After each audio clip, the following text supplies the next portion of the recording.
मैंने आपको शुरू में बताया, बेरोजगारी, महंगाई मुद्दा नहीं रहेगा नहीं क्या? सारे मुद्दे हैं। अभी विकास का मुद्दा है, अभी सिर्फ 2 मुद्दा है।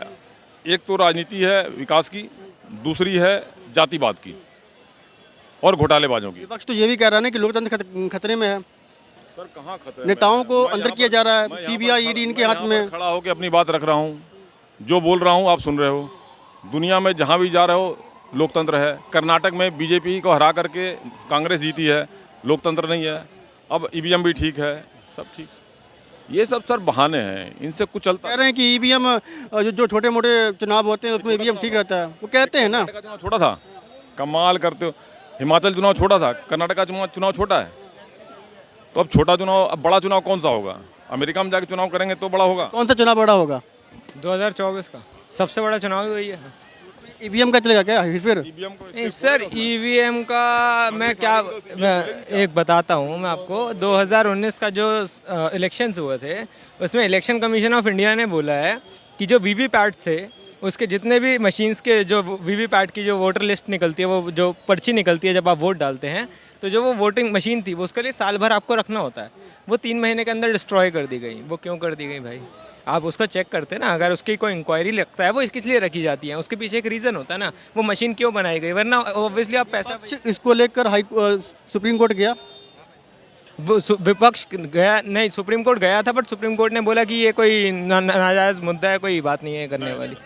कहीं उनको लगा नहीं होगा फिर? मैं बोल रहा हूँ कि वो ठीक है, वो अलग बात है। वो देखो, मैं उस पर कोई राय अपनी देने वाला नहीं होता। जो इलेक्शन कमीशन की आप एज ए यंगस्टर बताइए, सही में ईवीएम का मुद्दा रहेगा देश में या है, या कोई वैसे ही मतलब सर अब अपनी नाकामियों को छुपाने के लिए विपक्ष उठा रहा है इसको? देखो, वो विपक्ष की विचारधारा है, जो भी वो बोलता है वो ठीक है। मैं उस चीज़ को नहीं सपोर्ट। हिमाचल से लेकर कर्नाटक भी जीते हैं, ये मुद्दा उठा नहीं कहीं भी एक बार भी। सर नहीं उठा, वो ठीक है, ठीक है। अब जो भी है चलता आ रहा है, कुछ विपक्ष भी उठाता है। या जीत गई, कैसे जीत सर गई? मैं आपको जो रिपोर्ट बता रहा हूँ इलेक्शन कमीशन की मैं है। आपको एक चीज़ और बता रहा हूँ।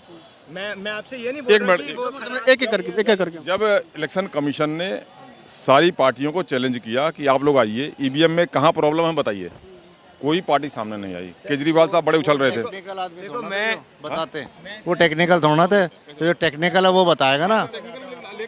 आपको ये पता है कि कंप्यूटर कैसे चलता है? उसके अंदर जो पहले से ये डाला होता है केजरीवाल और कुछ जो नया डाला जाता है। मेरे को जो केजरीवाल साहब बहुत पढ़े लिखे हैं, एक भी फाइल पे साइन नहीं करते हैं। सुन तो लो, केजरीवाल साहब उनकी बात कर रहे हैं, वो कह रहे हैं टेक्निकल के ऊपर। ये इलेक्ट्रॉनिक्स इंजीनियर से जो कंप्यूटर इंजीनियर है वो उससे आप बात करेंगे ना, सर से मैं वो क्वेश्चन बताएगा करता कि कैसे होता आप है। एक बात बताइए, इंडिया में कितनी वोटिंग ये मशीन हैक यूज नहीं होती होता है? है, ये ऑलरेडी उसके अंदर फीड होता है, ऑलरेडी फीड होता है, तभी वो रिजल्ट। मेरा क्वेश्चन ये है कि अगर कुछ गड़बड़ी है तो न्यायपालिका है, न्यायपालिका है ना? न्यायपालिका हाँ, तो सबसे ज्यादा भ्रष्ट है। वही भ्रष्ट ही है। आपको हाँ, आपको किस पे भरोसा है? पहले तो भ्रष्ट थी, पिछली जो पार्टियां थी भरोसा किस पर है आपका? अब बहुत ज्यादा भ्रष्ट है। किस पर भरोसा? अब तो आपको जो है ना ऊपर से वो जजों को पहले ऑर्डर लेना पड़ता है कि क्या फैसला दें क्या ना दें। प्लीज मेरी एक सवाल का जवाब दीजिए। एक भारत देश का ना सबसे बड़ा मुद्दा था। तो भगवान अभी दिल्ली का जो ना, अभी दिल्ली एक भारत देश का सबसे बड़ा मुद्दा था, किसी आम जनता को पता नहीं, पता है या नहीं पता है, लेकिन वो मुद्दा पता है कौन सा था? वो था राम मंदिर का।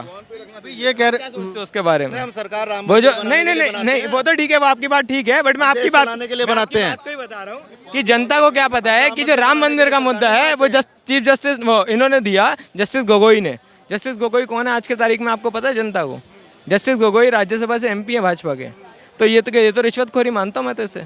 अगर वो मंदिर बना तो वो रिश्वतखोरी नहीं थी। वो जो आपको ये लगता है कि पहले जो जजेस थे उनको कोई औहदा नहीं मिला पहले? नहीं सर, आप एक बात पहले इतनी गंदी सरकार आप जब देखोगे ना हिस्ट्री, तो पहले के जजों को भी औहदा मिला हुआ है। बड़े बड़े जो जज हैं, बड़े बड़े नियुक्तियां उनको मिली हैं। इंडिया के अभी चीफ जस्टिस बने चंद्रचूड़ जी, ठीक है। चीफ जस्टिस बनने पे पूरी भाजपा चिल्ला रही थी कि ये चीफ जस्टिस नहीं बनने चाहिए। क्यों? क्योंकि वो सही जगह खड़े होते हैं। वो भाजपा क्यों चिल्ला रही थी पता है आपको? भाजपा ने एक बात और बोली चीफ जस्टिस ऑफ इंडिया के बारे में कि इनके पिताजी चीफ जस्टिस ऑफ इंडिया थे इसलिए ये भी बन गए। अरे भैया, चीफ जस्टिस ऑफ इंडिया है, वो ऐसा नहीं होता अमित शाह के बेटे की तरह कि उनके पिताजी होम मिनिस्टर तो उनको बीसीसीआई का चेयरमैन बना दिया जाए। वो चीफ जस्टिस ऑफ इंडिया है। चीफ जस्टिस ऑफ इंडिया जब एग्जाम दिया होगा वो तब जाके वहाँ बने। अब उनके पिताजी थे और वो भी एग्जाम देके पहुंचे, तो उसमें कोई दो राय नहीं है सोचने वाली। लेकिन भाजपा क्यों उसके खिलाफ खड़ी थी भाई? आप एक बात, इसमें कोई सोचने वाली बात ही नहीं, आप क्यों खिलाफ खड़े हो उसके?